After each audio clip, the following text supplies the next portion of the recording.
अग्नि आकाश खत्म हो जाता है और उसके साथ साथ प्रकृति का मालिक आदि नारायण भी खत्म हो जाते हैं।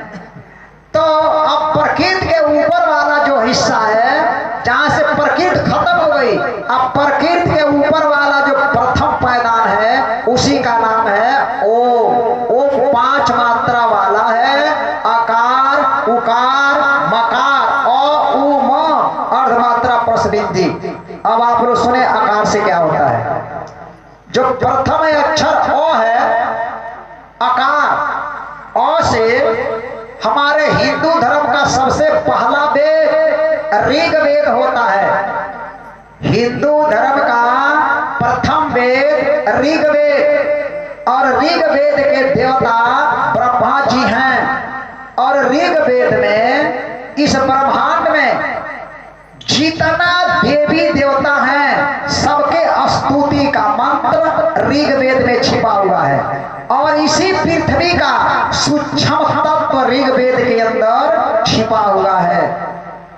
और दूसरा होता है उकार। उकार से हिंदू धर्म का दूसरा वेद यजुर्वेद होता है। यजुर्वेद के देवता विष्णु भगवान हैं। यजुर्वेद के देवता विष्णु जी हैं। और यजुर्वेद में हवन पद्धति का जितना विधान है, हवन पद्धति का जितना विधान है सब यजुर्वेद में छिपा हुआ है। और उसमें जल का सूक्ष्म तत्व छिपा हुआ है। आप लोग टीवी पर देखते हैं ना, मंत्र वाहन करके और जब हवन कुंड में मारते हैं तो कोई आराध्य देव उनके प्रकट हो जाते हैं। अरे टीवी अब नहीं आप लोग देख रहे हैं, कोई देवता प्रकट हो जाते हैं। ये क्या है? ये सब ये जितना क्रियाकलाप है ये सब यजुर्वेद का खेल है। सारे देवताओं के प्रकट होने का, अग्नि से प्रकट होने का जितना मंत्र सब यजुर्वेद में छिपा हुआ है। हिंदू धर्म का तीसरा जो मकार है, मकार से हिंदू धर्म का तीसरा वेद होता है, इसे साम वेद कहते हैं। साम वेद में गायन विधि की, स्वर आलाप करने की जितनी विधियां हैं सब साम वेद में छिपा हुआ है। बोलिए कृष्ण कन्हैया लाल की। साम वेद, उसी साम वेद का ज्ञाता वृंदावन के अंदर रहने वाले हरदास महाराज थे, जिनका सबसे पहला शिष्य जेठा शिष्य बैजू बाबरा था और उससे छोटा शिष्य तानसेन था। बैजू बाबरा वो अपने स्वर से राग लाप करता था तो पहाड़ के चट्टान और जो पत्थर है पानी भर करके पिघल करके बहने लगता था। जब मृदंगी राग को गाता था तो जितने जंगल के पशु पक्षी थे इकट्ठा हो जाते थे। और जब वो मल्हार राग गाता था तो वर्षा होने लगता था। जब दीपक राग गाता था तो पूरा आग जलने लगता था। ऐसे क्रिया को इतना ज्ञान जिसके अंदर था उनका नाम है हरदास महाराज। वृंदावन के अंदर रहने वाले थे। उन्हीं का सबसे जेठा शिष्य बैजू बाबरा और दूसरा नंबर पर तानसेन, जो उन्होंने अपने गुरु के सारे गुण को सीख करके और सब जनता के बीच दिखा दिया।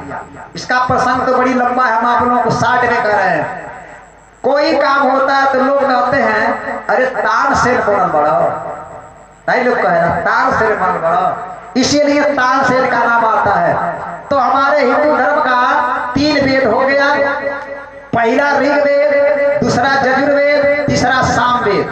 पहले का देवता ब्रह्मा जी, दूसरे का देवता विष्णु जी, तीसरे का देवता शिव जी। 14 लोक के मालिक ब्रह्मा विष्णु शिव आकार उकार मकार में आ गए ना। अब उनके ऊपर आधा मात्रा होता है। आधा मात्रा से हमारे हिंदू धर्म का चौथा वेद होता है। उस चौथा वेद का नाम है अथर्ववेद। अथर्ववेद में धनुर्विद्या का ज्ञान है। धनुर्विद्या का ज्ञान है, विज्ञान विधि का ज्ञान अथर्ववेद के अंदर है। और अथर्ववेद के देवता ईश्वर। ईश्वर नाम जानते आप लोग किनका है? ईश्वर नाम है आदि नारायण भगवान का, जिससे आम खलक जनता इस सारा सृष्टि उस आदि नारायण भगवान से पैदा होती है, जो जिसमें ईश्वर सृष्टि और ब्रह्म सृष्टि नहीं सृष्टि आती है, केवल जीव सृष्टि आती है। 14 लोग ब्रह्मांड के मालिक, प्रकृति के मालिक आदि नारायण भगवान है, उन्हें ईश्वर कहा जाता है। तो हमारे हिंदू धर्म का चौथा वेद अथर्ववेद, अथर्ववेद के देवता ईश्वर, और उसमें धनुर्विद्या का विज्ञान विधि का ज्ञान छिपा हुआ है, और उसमें हवा का सूक्ष्म तत्व छिपा हुआ है, और उस आधा मात्रा के ऊपर बिंदी होता है। बिंदी होता है ना, अरे छड़िया उसमें देखा था ना, जो बिंदी होता है, बिंदी से 5वां वेद होता है, इसे ससम वेद कहते हैं। और ससम वेद के देवता है पुरुष देवता, जिसको सतपुरुष कहा जाता है। और उसमें आकाश का सूक्ष्म तत्व छिपा हुआ है। 5वां वेद में आकाश का सूक्ष्म तत्व छिपा हुआ है, और उसमें उसके द्वारा जो सतपुरुष है, उन्हीं के द्वारा सारी शक्तियां उनमें समाहित होती हैं। इसलिए सूर्यदास जी, हम सभी के अंदर जो ज्ञान है, ज्ञान आकाश तत्व से प्रकट होता है। सभी का ज्ञान आकाश तत्व से प्रकट होता है। हर जीव के अंदर 5 तत्व विद्यमान है। जिसके अंदर आकाश तत्व की कमी होती है, वो बुद्धिमान नहीं होता है, उसकी बुद्धि कम होती है। जैसे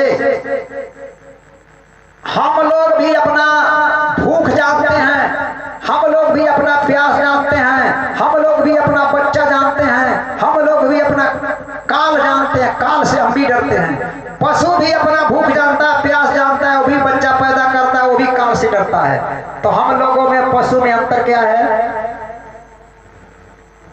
हम लोगों में पशु में अंतर क्या है? सामाजिक, वो भी अपने समाज में सामाजिक प्राणी है, जिस योनि में है।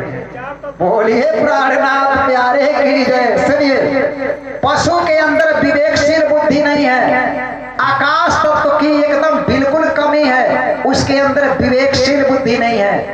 और मनुष्य में विवेकशील बुद्धि है, पशु में विवेकशील बुद्धि न होने के कारण पशु अपने माता पिता भाई बहन को नहीं पहचानता है, और इंसान में विवेकशील बुद्धि होने के कारण इंसान अपने माता पिता भाई बहन को पहचानता है। दोनों में यही अंतर होता है। उसी जो आकाश तत्व है, आकाश तत्व के मालिक, जिसको आप आकाश कहते हैं, आकाश तत्व के मालिक वही पुरुष देवता है। बोलिए प्राणनाथ प्यारे की जय। तुम्हारे महामती जी साफ शब्दों में कह दिए कि ये इसका पता कब चला, जब आखिरत के समय में ये जो फरिश्ते नूर से इनो खेल किया पसर, आए गुज सारों ने पाइया, जब आए इमाम आखिर। आखिरत के समय में बुद्ध निष्कलंक के अवतार विद्याभिनंदन महामती प्राणनाथ जी आए, तब इसका भेद खुल गया। इसके पहले कितना लाखों युग बीत गया, लेकिन किसी को पता नहीं था। अरे एक युग जोड़ेंगे तो 43 लाख 20 हजार वर्ष का होता है। 28 बार सतयुग बीत गया है, 28 बार त्रेता, 28 बार द्वापर, 28वां कलयुग। आज तक किसी को पता नहीं था। आज के 404 वर्ष पहले यह ज्ञान प्रकट हुआ निष्कलंक अवतार के द्वारा। आज के 500 वर्ष पहले, इस ज्ञान के 100 वर्ष पहले कबीर साहब ने सतलोक का पता बता दिया। अब उसी सतलोक का बात कबीर साहब ने बताया, जिसको आज हजारों शाखा चल रही है। कबीर साहब ने जो कुछ कहा, एकदम किसी कसौटी पर कसेंगे तो खर्रा उतरेगा। उन्होंने कहा, सबने कहा कागज की लेखी, मैं कहता अखियन की देखी। चैलेंज किया कि सब लोग कागज में लिखे पढ़ के सुनकर कहते हैं, और हम आंखों देखा हाल कहते हैं। बोलिए प्राणनाथ प्यारे की। अब आप लोग कीर्तन बोले, ज्यादा सुनेंगे ना भाई, बुढ़िया काम नहीं करी। सुनते सुनते सुन। बोलिए श्री प्राणनाथ प्यारे की।